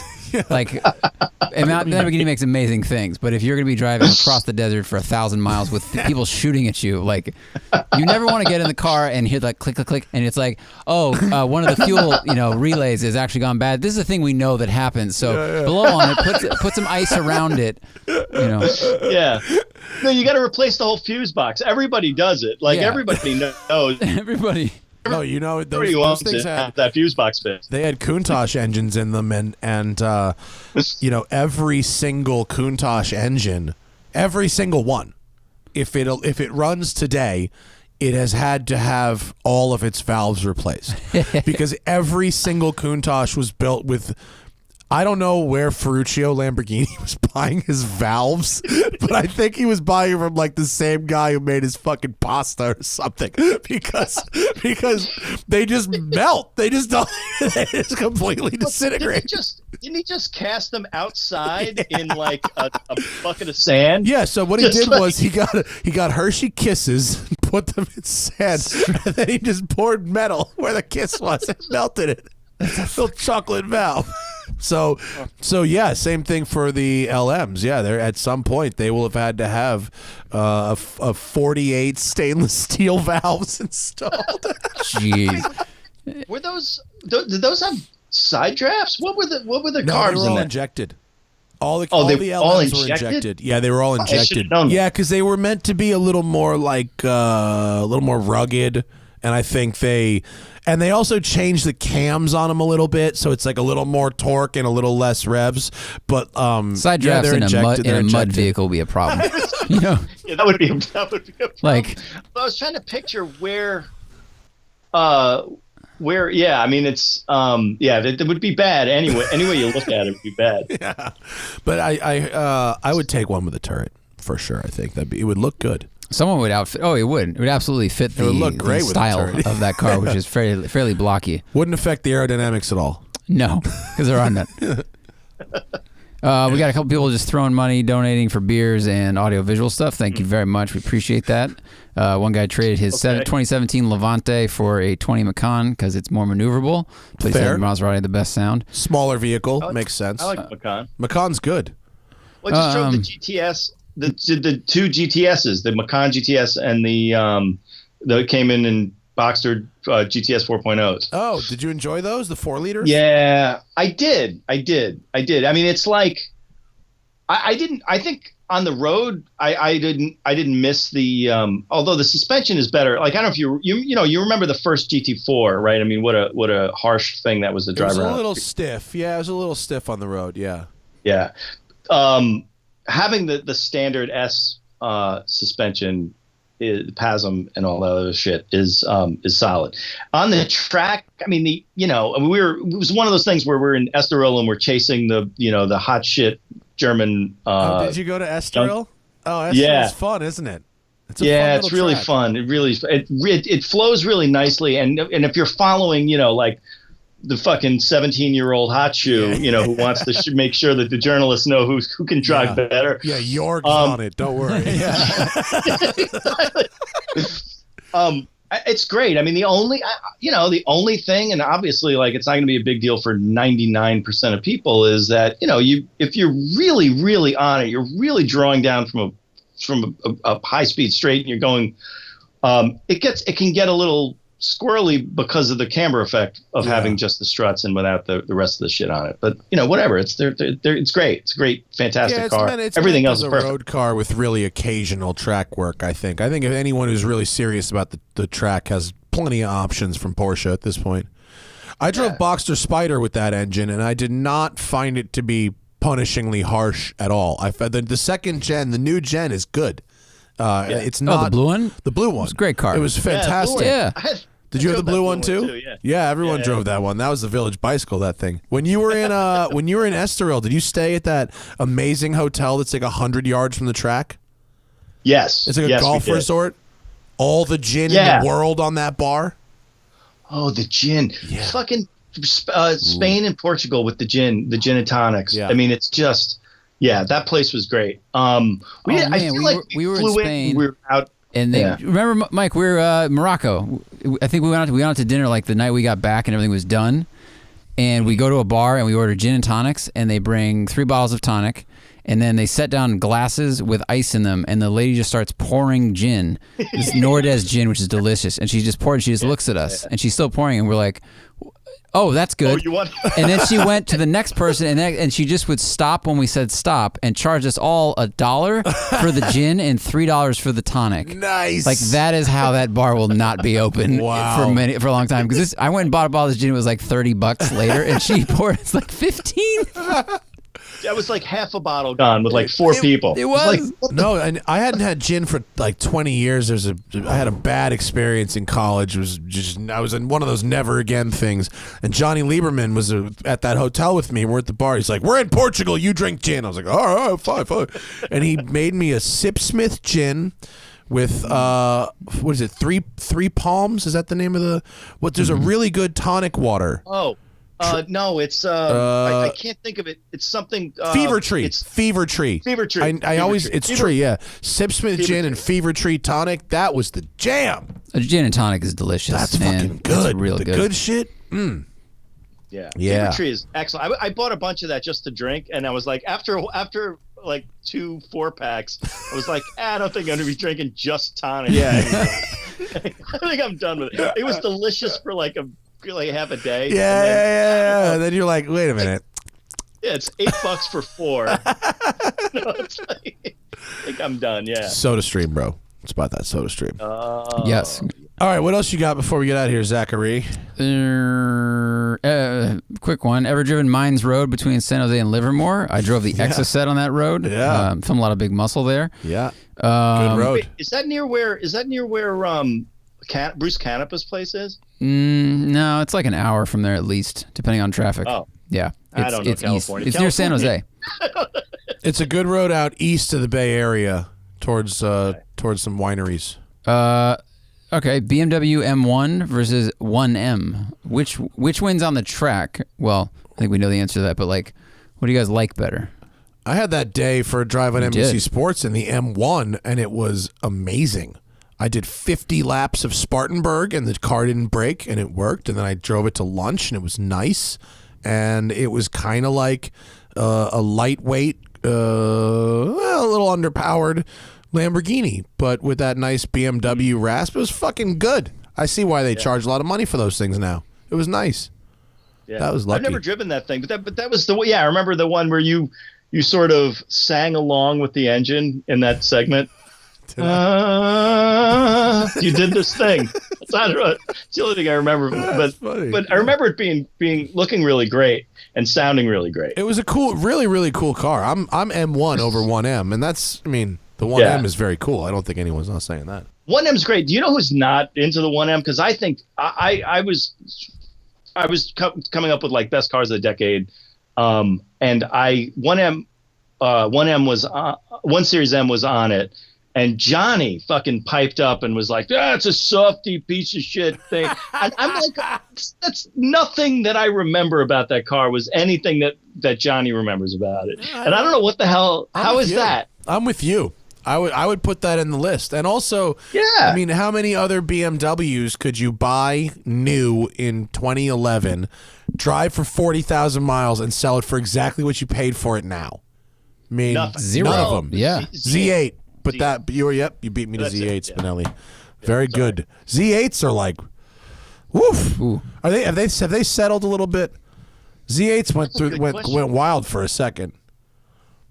They did go wild for a second, and then just like Ford GTs, they were kind of on that same weird cycle, and now I think they're sliding back a little bit, but I don't think a whole lot. Oscar season last year was peak Ford GT. I think for a little while. Oh, definitely. That's the Spike Ferriston Zuckerman prediction, is that was peak Ford GT and they will settle. The Z8, I feel like you could drive that car back to 1966 and show up and people go, "That's a great looking car," and it doesn't look that out of place. And now it also doesn't. Like, I think I don't know why they were sleepers for so long, and now people are just going, hey, you know what's really fucking gorgeous, by the way? Yeah. Though, Yeah, timeless design. Yeah. I mean, the Art Deco steering wheel... I'll get over it. I'll get over it real quick. Steering wheel. But if the thing we're talking about that's bad is the steering wheel, like if the shape of the car, most of the interior pretty cool. I mean, that's the bigger thing, and it's an right? M5 powertrain and a little roadster. Sounds good. And it's a Bond car. And it's a Bond car. Lots to like there. Short deck, long hood. Speed around. Mike, do you still have your MR2 Spider? Yeah, it's up in my mom's. I'm trying to think of what to do with it. Either I'm going to sell it or make it electric, or put because it's just hard to do anything with. The aftermarket support sucks because they didn't make that many of them. There's not a really good engine choice. I mean, you could go with the 2JZ or 2ZZ. You could do the turbo kit, but I don't know. I don't know if it's worth really messing with. So I might just keep it for a while and sell it. I don't know. It needs a little love at this point, though. All right. What is the? Well, it was a small donation. Quick question. What was the cheapest? What is the cheapest car that is immune to miles? This guy thinks Noble M400. Like what? Oh, what do you mean? The value of it? Yeah, we $300 always talk Toyota about. Tercel. That's Here's a car. If you buy a car on Craigslist and it says running car $300, true. The miles don't matter. Yeah. Well, if you sell it and it's running, the next person will just be like, "Does it run?" You go, "Yeah." They go, "Great," and they give you $300. Yeah. And it just. This guy's starting at a Noble. It's like $100,000 for one of those. There's a lot cheaper cars than that where the miles don't matter. Well, which Noble has 100,000 miles on it, though? I mean, that's it was $100,000. That's ambitious. Yeah. Yeah, but I mean, like a Noble with really high mileage, it's 265, but it's a baby. It's a baby.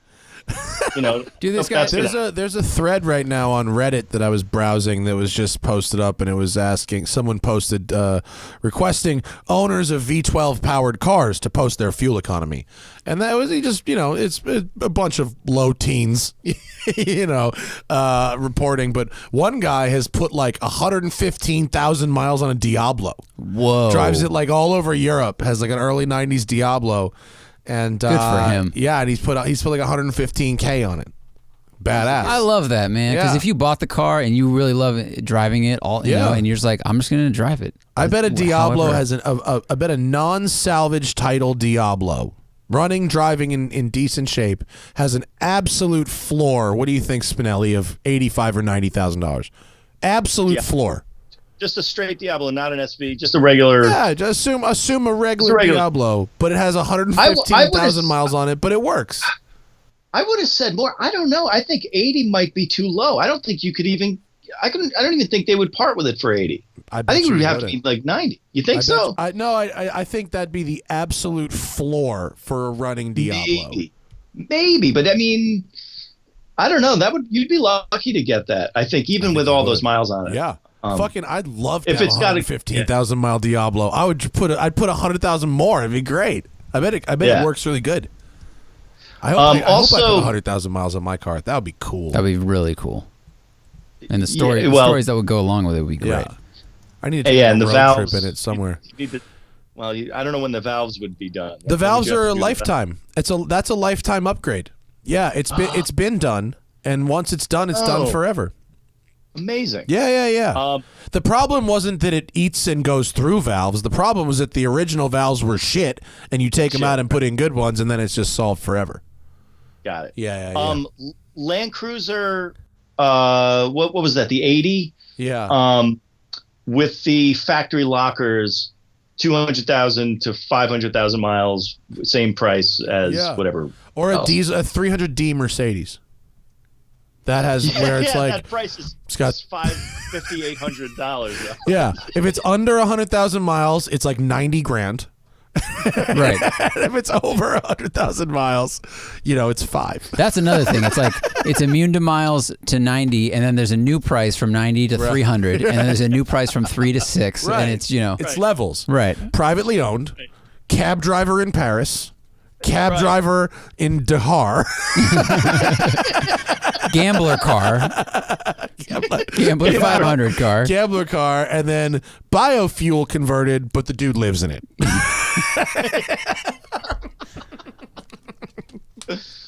What a life a lot of those things have had. Yeah, Oh man. Yeah, and I really still think there's a story for you guys that are still making drive, if you're still making drive. There's really a story in going back to Oman and just studying all the mid-90s Lexuses that were there. I mean, it was over 50% of the cars I saw in Oman were mid-90s Lexuses. Like, there is really a story in that. Dude, do a spoof like an archaeologist, just going there like you're Jane Goodall studying, the silverbacks. You're just, here they are, like commuting behind me, parking, drinking from the water. That's a early, it's a 93 LS. You just walk around building champagne glass towers on everybody's hoods, testing their vibrations. Wow. Wait a minute, but I remember they were driving around on the beach, right? Wasn't that the thing? Yeah, they have a thing there where they do like this cruising thing where they drive on the beach. Yeah. I was there with Thaddeus and we were in an Aston Martin that we were filming. And I was trying to compliment other people's LS 400s, and between the language barrier and the fact that I was driving a $200,000 car, they thought I was making fun of them, and it was like I wasn't. Like, I really was genuinely admiring their LSs, and they all thought I was making fun of them. I felt so bad. Like, I need a translator. Like, no, he really likes your car. He really likes your car. Fuck. Oman is a great place, though. Oh, so beautiful. Yeah, it was so beautiful. Anything else before we wrap it up, Zach? Have either of you driven the classic Alpina A110? Nope. Ooh, not the classic. Did you drive the new one? The new one I did. Yeah? I loved the new one. Was it cool? Yeah, it's so. I mean, you know what? It's really all about that suspension setup. I mean, it's nice and compliant. It's right in the middle between the Cayman and the Lotus. Not the Elise, the hardtop. Exige. Fucking Exige, right? Yeah. It's right in that perfect sweet spot between there. I wish it was a manual, but it doesn't really matter that much. The engine's good. It's compliant. It's a fantastic car. I mean, I would buy one if they brought it to America, without a doubt. Cool. It looks rad. Yeah, I'd like to. Next time I go over to Europe, maybe I can beg someone to let me have one as a press car if they exist. Yeah. It's really a surprisingly fun, and not surprisingly fun. It's really fun. I mean, it's, Renault Sport did a fantastic job. It became like the journalist darling. Like, it came out, and at least in British journalism, it was just like, love this, love this, love this. One guy who writes for, was it Drive Nation with Andrew Frankel? Like, he bought one. He's modifying it a little bit. I don't know. It just seemed like it was. It's like the new driving machine. Cars are good. Yeah, mid-engine, and it's actually. I don't know about you, Spinelli, but I think it's like kind of throwback done right. I think they managed to not fuck up the throwback, which is hard. Yeah, it could be the best throwback there is right now. I mean, I'm kind of stoked on Bronco. I haven't seen it in the flesh yet, but I have to say I'm kind of stoked on that little Bronco. Yeah, not the Sport, the full size, the new size. Bronco. I'm kind of stoked on it. Oh yeah, they nailed it. They're like, what does everybody love? The first one. Let's make it look like the first one. Yeah, that's throwback done right. But we got to wait to see it in person. Yeah, that's going to be great. I mean, I'm sort of waiting to see. We were all supposed to drive the Defender. The new Defender, but all of that stuff, all the U.S. drives got canceled. Well, Land Rover, did you see their little bit of nice PR they did? It was very smart. It was a good move. They gave all the Defenders to first responders, all the press cars. So right. So that, it's a good deed, but also not so bad on the social media. Right, very smart. Yeah, not so bad. Also, for the Alpine, follow David Pook on Twitter. He's an engineer. We used to be with Jag back in the day when we were messing around with them. He's done like some suspension stuff to his, and he's like got his yeah, he talks about it a lot, and he knows the technical side of it too. So cool. He's a good guy to follow. Nice. Anything else? Oh, that's the game. Wow. Oh wait, one thing. Yeah. What do you got? I had a couple of questions. One of them is about bus stop hair, because my hair used to be something and now it's not. But like Zach came up with bus stop for a hair. long time, Spinelli. Have you looked in the mirror recently? Your hair is doing six different things right now underneath those headphones. I can't see what's happening. I mean, but I haven't gotten a haircut in a month, so. But also, like, Zach came up with bus stop hair, which was absolutely perfect for the time, and I don't know how that was that just a spur of the moment thing, or like. Yeah. I mean, I don't. What do I sit and like write out jokes and edit them and then like throw them in a text? No, I don't know. Yeah, that's why. That's why there's glass of white wine. Puts on some lipstick. Takes out my list. unlined pad and his pilot extra fine pen. This was the best of times. This was the worst of times. Your hair looks like that which would bequeath someone from a bus stop. No, I must edit this again, and then I'll put it into a text tomorrow. Pretty soon we're gonna have quarantine hair. Zach's getting a little froey over there. He's getting a little Harry Connick Jr. in the house. Dude, we're gonna have to get you I can some hide gel. a pen in this thing. We're gonna have to get some things for him. Like, remember this from New Zealand? Oh wow, he has hidden a pen in the hair, haven't? Wow, it's gone. It's fucking fully gone, isn't it? It's totally gone. Good job. It's ridiculous. I have ridiculous. a lifetime supply of razor blades in my house. Really stocked up. We're good. But I do have to remind myself to shave once a week because I get to the, on that 6th day, sweatpants and scruffy. I had a telehealth thing with my dermatologist today, and it's the first time I've seen him not clean shaven. And I looked at myself in FaceTime, and I was like, yeah, we both look like we haven't had to interact with real people. You interacted with a dermatologist over Skype? Yeah, FaceTime. How'd that go? I mean, it was the fastest $60 I've ever spent in my life for a copay. It was ridiculous. Do you point the camera at like a mole? Yeah. Wow, weird. Which luckily for me, it was just in like a place on my stomach, and it wasn't just like, all right, let me get the yam bag and then lift. Bro, that's hilarious. How weird. Yeah. But I guess like no waiting rooms, right? It's just like at 9:03 exactly. It's the fastest appointment ever. But there also was a part of me that was like, copay was the same. Should it be? Because there are no instruments in this room. There's no chair. Like, I'm not sitting on the expensive robot chair. I'm in my place and just pointing a camera. And he was like, that's fine. Quarantine is going to figure out how to get us to pay the same for a lot less. Yeah. Yes. It's like buying a CD for $20 10 years after they did the switch over. Right. It's like, come on. It's good point. Give me a break. Other than Apex, the secret race across America, Spinelli, do you want to plug anything? TheDrive.com? TheDrive.com, doing the news every day, doing all kinds of shit over there. That's about it for now. We'll see what happens as this goes on. Yeah. Well, you're going to be our correspondent from the fucking center of the hot zone, bro.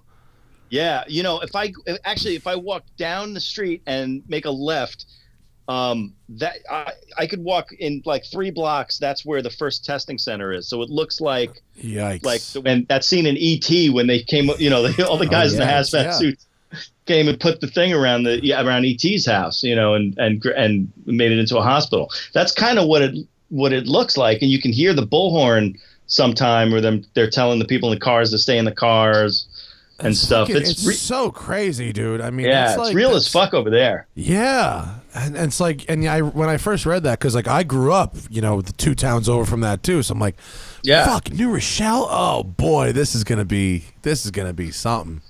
And New York City, you could pretty much expect. Everyone's living on top of each other. Everything. It's all public space. Everything's public space there. Yeah. That's that's crazy. But all right. Well, I guess we've proven that we can make a remote podcast work with somebody who we already know and like. Now try it with someone else. No, I know. We got a few. We're on Wednesday. We're gonna talk to Thaddeus, who's in Dubai. I wish I was there for that. I'm there. Is it possible where you guys can are? We double it, or is that just going to fuck our bandwidth all up? 2 in and 1 out? That might be really hard. I don't know. We should try before the show. You made us have to wait We'll on see. that one. I may have to wait. Yeah. Well, I'll wait till the next time he's in proximity, which I don't know when that's. No, if this works, if we can figure out how to make this work, then we can make it a group thing as long as it doesn't sacrifice the quality. That's important. But I think at least for a first go round, this was not shit. Yeah, I think it would work fine with Zoom or like any of the meeting softwares. Although Zoom has a limit. We did sidebar housekeeping. Sarah, stunt driver Sarah, had a virtual happy hour with Thaddeus the other day, and she said Skype did not work, but Zoom did. Someone said Zoom has a limit of 45 minutes. Yeah, but we'll figure it out. We'll figure it out. Whatever. We'll figure it out. Spin. Thanks for your time, dude. Thanks for joining us. It was great, man. It's always fun. And I'll see you guys soon. See you soon. But until then, it was good to see you over the air. And for the rest of you, for the live folks, Wednesday at 10 a.m. Pacific. I know that's not convenient, but we're going to Dubai, and so there's an 11-hour time change. And then we're going to have a crew show on Friday afternoon. Thanks, everybody, for joining us. The Smoking Tire Podcast is powered by Shout Engine. Get your own damn podcast at shoutengine.com. It's easy. All you need is a microphone, a connection to the internet, Skype or Zoom, and ideally something to say. Wash your hands, fuckers. Bye.